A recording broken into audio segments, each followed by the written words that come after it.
कैसी बात करते हैं वजीर आजम पाकिस्तान, आपने तो बेड़ा गर्क कर दिया है अवाम का। यकीन करें, आप गुंजाइश कह रहे हैं, हम माली रिलीफ दे रहे हैं। यहाँ कहाँ चलेगी? तेल लेने चलेगी आपका रिलीफ? के महंगाई खत्म करने के लिए महंगाई किए जा रहे हैं, कर्ज उतारने के लिए कर्ज लिए जा रहे हैं। राना, बच्चों को जूस दिया था? जी सब बच्चों को, जी बच्चे बताएं प्लीज, आपको जूस मिला है? मिला था। अवाम का जूस निकाल कर मरियम नवाज साहबा बच्चों को जूस पिला रही हैं आप। अस्सलाम वालेकुम नाज़रीन, मैं हूं आपका अपना सरफराज विकी अल मशहूर सुसरा। नाज़रीन, आज का जो व्लॉग मैं लेकर आया हूं, ये व्लॉग जो है बजट के हवाले से है और बहुत ज़्यादा हुकूमत ने माशाल्लाह से सच्चाई का सामना किया है। सच्चाई कहूँगा क्योंकि झूठ मैं कहूँगा तो बुरा लगेगा, क्योंकि सच्चाई इसलिए कह रहा हूँ कि आप भी समझदार हैं और मैं भी समझदार हूँ। आप भी पढ़े लिखे हैं, मैं भी पढ़ा लिखा बंदा हूँ और मेरी आवाम जितनी भी मेरे व्यूअर्स हैं सारे पढ़े लिखे हैं। वो समझते हैं हर चीज़ को कि किस तरीके से हुकूमत कौन सा लॉलीपॉप दे रही होती है और कौन सी बात को किस तरीके से कर रही होती है। उनकी बातों में जो है अपना जो बात वो कर जाते हैं, उसमें कोई भी ऐसी चीज़ नहीं होती जो उनसे मैच कर रही होती। यानी कि पहला मैं आपको पोस्ट दिखाने लगा हूँ कि शहबाज शरीफ ने क्या कहा जी। शहबाज शरीफ साहब वज़ीर आज़म पाकिस्तान, ज़रा पोस्ट दिखाइएगा। अच्छा, इसमें ज़रा ना मुझे हंसी तो नहीं आ रही है, तकलीफ बहुत ज़्यादा हो रही है। यानी शहबाज शरीफ साहब का कहना यह है कि हमने बजट में आवाम पर बोझ नहीं डाला। अगर बोझ नहीं डाला तो भैया पानी से लेकर और हर चीज़ तक जो है ना टैक्स लगा दिए आपने। 500 अरब रुपए के टैक्स लगाए हैं आपने अवाम के ऊपर और अभी आप कह रहे हैं बोझ नहीं डाला। बोझ कौन सा डालना चाहते हैं? यानी आप चाहते हैं कि कब्र होनी चाहिए और उसके अंदर बंदा दफन होना चाहिए, ऊपर से मिट्टी का बोझ उसके ऊपर इतना डल जाए, वो बोझ कह रहे हैं आप डालना समझते हैं उसको? यानी आप ये समझते हैं कि वो बोझ होता है डालना? कैसी बात करते हैं वज़ीर आज़म पाकिस्तान, आपने तो बेड़ा गर्क कर दिया है अवाम का। यकीन करें कि आपने खाना ख़राब कर दिया है कि मैं सोच भी नहीं सकता था कि इतना आपने बजट देकर और अपने लिए जो सहूलियात आपने ली हैं वो भी मैं आपको दिखाता हूँ अभी, वो भी आपके सामने आएंगी। लेकिन यहाँ पर आपने इतना बोझ डाल दिया है कि आज वो अपने बच्चों को भी कंधों पर नहीं बिठा सकता। जो बाप है, जो बाहर जाकर मेहनत मजदूरी करता है इतनी शिद्दत की गर्मी के अंदर। फाइनेंस मिनिस्टर हैं आपके और वो भी कुछ कह रहे हैं। ये क्या कह रहे हैं जी? ज़रा पोस्ट दिखाइएगा। उनका कहना यह है कि जी हर चीज़ हम जो है वो कर्ज लेकर कर रहे हैं और गुंजाइश के मुताबिक ही जो है ना माली रिलीफ दे रहे हैं। यानी गुंजाइश के मुताबिक आप कह रहे हैं। अरे भैया, यहाँ गुंजाइश तो आप दिखा रहे हैं मोहम्मद औरंगज़ेब साहब, यहाँ पर तो आप बड़ी गुंजाइश दिखा रहे हैं और हमने रिलीफ उस गुंजाइश के मुताबिक कर्ज लेकर। आपको किसने कहा भाई इतने कर्ज लिए जाओ? क्यों ले रहे हैं आप इतने कर्ज? किसके लिए ले रहे हैं कर्ज? वो अवाम पर लगा रहे हैं जो कर्ज ले रहे हैं आप जो कर्ज ले रहे हैं वहां पर खर्च किया जा रहा है। कहां खर्च किया जा रहा है? मैं बताता हूं आपको कहां खर्च किया जा रहा है। पोस्ट दिखाइएगा जरा, कहां खर्च हो रहा है जी ये? क्या बात है। आज ना मुझे हंसी नहीं आ रही इस बजट के ऊपर, क्योंकि इसने मुझे बड़ा टेंस कर दिया है। ये जो कौमी असम्बली के अखराजात हैं, ये अखराजात साल पहले 7 अरब रुपए थे, यानी अखराजात अब है 1650 अरब, यानी डबल भी नहीं हुआ, डबल से भी ऊपर चला गया। औरंगज़ेब साहब, मुझे ये बताइएगा कि आप गुंजाइश कह रहे हैं, हम माली रिलीफ दे रहे हैं। यहाँ कहाँ चलेगी? तेल लेने चलेगी आपका रिलीफ?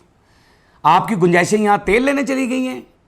आपको ये नज़र नहीं आ रहा कि कितने अखराजात बढ़ा दिए आपने कौमी असम्बली के अंदर? अरे भैया, क्या ज़रूरत है आपको इतने अखराजात बढ़ाने की? यहां आप अवाम को कहते हैं जितनी चादर हो उतने पांव फैलाने चाहिए। आप अवाम को यहां पर पता नहीं क्या कुछ बताए जा रहे हैं। अवाम को क्या वो बताते हैं कि जी ऐसा कर लें, ऐसा कर लें, ऐसा कर लें, और अपने अखराजात आप बढ़ाए जा रहे हैं। अभी तो सैलरियां, तनख्वाहें जो बढ़ी हैं वो क्या क्या कुछ नहीं कर दिया आपने। आपको अपनी नज़र नहीं आती कि हमारे पास हम कर्ज लेकर हम कर रहे हैं यार, हम अपने अखराजात को कम करें। ये 7 अरब था पिछले साल, तो अब तो कम हो जाना, 2 अरब होना चाहिए था। फिर शाबाशी थी आपके लिए, शाबाशी थी। लेकिन आपने तो इंतहा कर दी। क्या खूबसूरत गवर्नमेंट मिली है हमें, क्या खूबसूरत हुकूमत मिली है कि महंगाई ख़त्म करने के लिए महंगाई किए जा रहे हैं, कर्ज उतारने के लिए कर्ज लिए जा रहे हैं। क्या बात है, हैरान कुन बात है, ये बड़ी हैरान कुन बात है कि यार एक बंदा कहना मैं कर्ज ले रहे हैं तगड़ा कर देना कि यानी सोशल मीडिया पे तनकीद तो हो रही है, लेकिन आपकी ही पार्टी के बंदे जो हैं वो कह रहे हैं कुछ। ख्वाजा आसा साहब की पोस्ट दिखाइएगा जरा। ये जो आपने डिप्टी स्पीकर और चेयरमैन और सेनेटर्स की और ये वो जिसकी तनख्वाहें आपने ये जो देख ली पोस्ट आपने जो सैलरीज बढ़ाई हैं, ख्वाजा आसिफ साहब ही आप ही के बंदे हैं, आप ही के पार्टी के बंदे हैं, और ये कह रहे हैं कि ये माली फाशी है। ख्वाजा साहब, माली फाशी तो उस वक्त भी हुई जब बिजली के बिल बहुत ज़्यादा आ रहे थे। माली फाशी तो तब भी हो रही है जब गरीब आदमी पिसा जा रहा है। माली फाशी तो वहाँ भी है कि जहाँ लोग गर्मी में मर रहे हैं, मजदूरियाँ कर रहे हैं और उनकी मजदूरी उन तक पहुँच नहीं रही, माली फाशी हो रही है। माली फाशी कहाँ कहाँ नहीं हो रही। हॉस्पिटलों के अंदर मरीज़ अगर दवाई के लिए मर रहा है तो माली फाशी हो रही है। ये सारा कुछ आपने बहुत अच्छी बात की। मुझे ज़िंदगी में पहली मरतबा आपकी कोई पोस्ट बहुत अच्छी लगी। ख्वाजा साहब, आपकी बात मुझे बहुत अच्छी लगी। पहली मरतबा ज़िंदगी में आपने अच्छी बात की है, सच बोला है, ठीक कहा आपने कि वाकई ये माली फाशी है कि चेयरमैन सेनेटर्स, यार क्या बात है। बड़ी बड़ी गाड़ियों में उन्होंने आना है, बड़े बड़े बंगलों के अंदर उन्होंने रहना है और बेहतरीन एसी के अंदर उन्होंने सोना है, गरीब का एसी बंद करवा कर और अपने एसी चलाने हैं, और उसके बाद आपने कहना है कि क्या बात है कि हम तो आवाम को बड़ा रिलीफ दे रहे हैं कि मैं एक आम इंसान हूँ। अगर ये सारी फैसिलिटीज़ मेरे पास हों और मुझे कौम के लिए कुछ करना पड़े तो अल्लाह पाक की कसम, मैं हल्फिया ये कहता हूँ, खुदा की कसम मैं कभी सैलरी ना लूँ। मैं कहूँ कि यार बस ठीक है, मुझे एसी वाला रूम मिला है, मुझे बेहतरीन गाड़ी मिली है, मुझे खाने को सब कुछ मिल रहा है, फ्री हर चीज़ मेरे लिए है, तो मुझे सैलरी लेने की क्या ज़रूरत है यार। इसी के लिए तनख्वाहें लेता ना बंदा यार। 20-20 यानी आपने करप्शन का एक ऐसा ज़रिया बनाया कि कल को अगर आपकी गवर्नमेंट जाए तो आपको कोई ये इल्ज़ाम ना दे सके कि आपने मुल्क को लूट लिया। यानी आपने साफ तौर पे कहा कि हमने तो तनख्वाहें ली हैं। आप कल को बिल्कुल बरीजुम्मा हो जाएंगे इस बात से कि आप कहेंगे कि जी हमने तो सैलरी ली है, हमारी तनख्वाहें इतनी की हुई थी, तब हमने ये सारा कुछ बनाया अपना, क्योंकि वो अखराजात होने ही नहीं। यहाँ पर अब मुझे ये सारी बातों के बाद ना तो ये अवैस भाई की जो है ना पोस्ट वो बहुत अच्छी लगी है। दिखाइएगा ज़रा जी अवैस भाई की पोस्ट।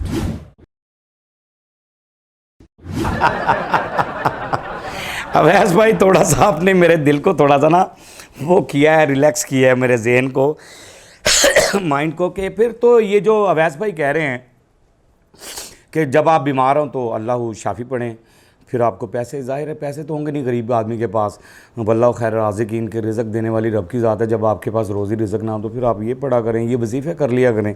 और उसके बाद वो जो कह रहे हैं, जितना कुछ भी उन्होंने कहा जो भी, कि जब आप तालीम आपका बच्चा हासिल ना कर सके तो रब्बी ज़िद्दीनी इल्मा पढ़ लिया करें, कि वो ताकि अल्लाह इल्म देने वाला है। यानी जो भी फ़ाबी हैया रब्बी को वहाँ तो कज़िबान, और तुम अपने परवरदिगार की कौन कौन सी नेमत को जुटलाओगे। सारी नेमतें मैं समझता हूँ कि ये अल्लाह पाक की, हम किसी नेमत को नहीं, अल्लाह ने हमें सांस दिया है, अल्लाह ने हमें अच्छी ताकत दी है, अल्लाह पाक ने हमारी आंखें सलामत रखी हैं, हमारे हाथ सलामत रखे हैं, हम उसका शुक्र कैसे अदा करें। हम उसका शुक्र अदा नहीं कर सकते। लेकिन जो अवैस भाई ने बातें की हैं ना कि भी ये गवर्नमेंट ये चाहती है कि आप बस ये वजीफ़े किया करें और अपनी ज़िंदगी को गुजारें, हम आपके लिए कुछ नहीं करेंगे, हम आपके लिए कुछ नहीं करेंगे, बस आप ये वजीफ़े किया करें और अपनी ज़िंदगी को गुजारें। तो हम ये वजीफ़े कर कर के बच रहे हैं, यकीन जाने।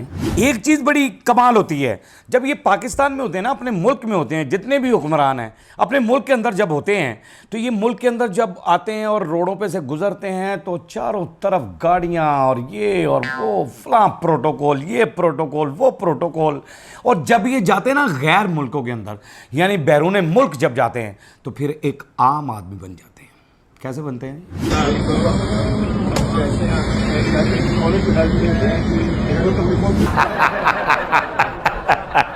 सुनाइए, बिलावल भुट्टो साहब हैं, ट्रेन से सामान भी खुद उतार रहे हैं। और यही अगर यहां पर होते, यानी यहां से लाहौर से सिंध ही जाना होता, पूरे रोड ब्लॉक हो जाते। ये ना देखते कि कौन सी पीछे एम्बुलेंस लगी हुई है, कौन सा मरीज़ पीछे मरने वाला हो गया है, और किस बंदे को जल्दी है पहुंचने की, कौन बंदा कहाँ पहुंचना चाहता है, कौन बंदा कहाँ, किसी की बारात लेट हो रही है, किसी का कुछ लेट हो, नहीं, प्रोटोकॉल गुजर रहा है। यहाँ पर भरपूर प्रोटोकॉल। वहाँ देखा है बैग भी खुद उठा रहे हैं, अपना बैग भी खुद उठाना पड़ा हुआ है। यहाँ क्यों नहीं होता ये सिस्टम? मैं ये पूछता हूँ आप लोगों से कि ये सारा सिस्टम यहाँ क्यों नहीं हो सकता? क्या वजह है? पाकिस्तान में आप अपना काम खुद क्यों नहीं कर सकते? आपने कहीं जाना है, खुद ड्राइव क्यों नहीं कर सकते? आप अपनी गाड़ी को आप लेकर क्यों नहीं जा सकते? आपके पीछे इतनी गाड़ियां, इतने प्रोटोकॉल, गन्नों वाले और फलाने और कमांडोज और ये और वो, क्यों? वाई भाई, क्यों भाई, क्यों? ये हमारा मुल्क है, हमारे बड़ों ने कुर्बानियां देकर हासिल किया है। 1947 में जो कुर्बानियां दी गई, उसके बाद ये मुल्क आज़ाद हुआ। मां बहन बेटियों की कुर्बानियां देकर ये मुल्क को आज़ाद करवाया गया है। तो आप यहां पर ये सिस्टम क्यों नहीं ला रहे कि आप भी एक आम आदमी की तरह जिंदगी गुजारें? फिर तो मज़ा है यार। हमारा ही वोट, हमारे ही टैक्स, हमारी ही बातें, यानी हम अपने बच्चे भी पालें और आपके बच्चे भी पालें। क्या बात है? यानी अपने बच्चों के मुंह से निवाला छीन लें और वो बिल की सूरत में, वो टैक्स की सूरत में, वो किसी भी सूरत में आप तक पहुंचा दें, आपके मुंह तक, आपके तिजोरी तक, यानी आपके घरों तक, आपके खूबसूरत एसी तक। यानी आपका पंखा चलना चाहिए, हमारा नहीं चलना चाहिए। मंसूर अली ख़ान जो हैं वो मेरे लिए मेरे बड़े फेवरेट हैं, बहुत ही फेवरेट हैं। और आई लव यू, मैं आपसे बहुत प्यार करता हूँ मंसूर अली साहब। और यकीन जाने कि आप कमाल आदमी हैं, कमाल आदमी। और आपके लहजे में, आपकी बात में कमाल होता है। और जो बात आप करते हैं वो हकीकत पर मबनी होती है। ज़रा दिखा दें ज़रा।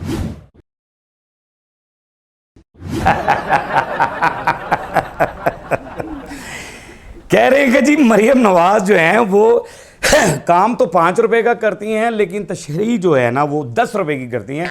और ये बात से मैं इत्तफाक करता हूँ आपके मंसूर साहब, क्योंकि पिछले दिनों मैं देखता था ना, जब अखबार इश्तिहारात और फ्लैक्सें और छोटा सा काम होना है और इन्होंने लाखों करोड़ों रुपया जो है ना वो अपनी पब्लिसिटी पे लगा देते थे। और उसकी तशरीह इतनी होती थी कि जिसकी इंतहा कोई नहीं। आपका ये बयान कमाल है, मुझे मज़ा आ गया इस बयान का। अच्छा, ये कैसे होता है कि यहाँ पर मरियम नवाज़ साहबा कहीं गई हैं स्कूल में? ज़रा दिखाइएगा ज़रा क्लिप। राना, बच्चों को जूस दिया था? जी सब बच्चों को, जी बच्चे बताएं प्लीज आपको जूस मिला है? मिला था?